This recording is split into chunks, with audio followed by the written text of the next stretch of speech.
Well, Vicky, Rick, today the prosecution called 3 witnesses to testify, and we heard compelling testimony from Janiyah Palmer, who is Breonna Taylor's sister, as well as the former LMPD officer who fatally shot Taylor, Myles Cosgrove. And on the stand, he said that March 13th, 2020 is a day that would stay with him for the rest of his life.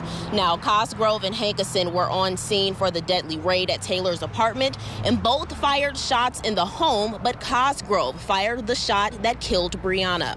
He was emotional on the stand when talking about her death, saying it's not the outcome he wanted. And as testimony went on, he walked prosecutors through the events that night and called Hankison's alleged actions of shooting through covered windows unfathomably dangerous. He testified that once officers stopped shooting after returning fire to Kenneth Walker, he saw flashes of light from gunfire and later learned it was Hankison still shooting.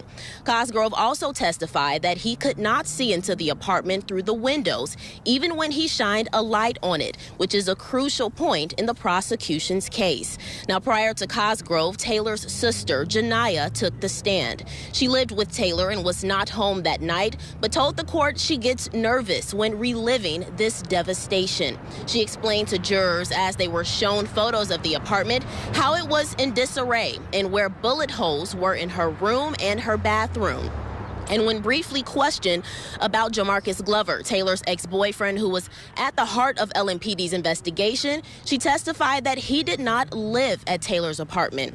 And after Janiyah's testimony, she was allowed to sit in the courtroom for the trial because she is a crime victim. Now, LMPD's deputy chief also testified that their officers are trained to shoot at what they know and not what they think. And when prosecutors asked, what is the risk of this kind of blind shooting, Humphrey's response was that the wrong person dies. Now, the Brett Hankison federal trial will resume Monday morning for day 6. I'm Alexis Matthews, WLKY News.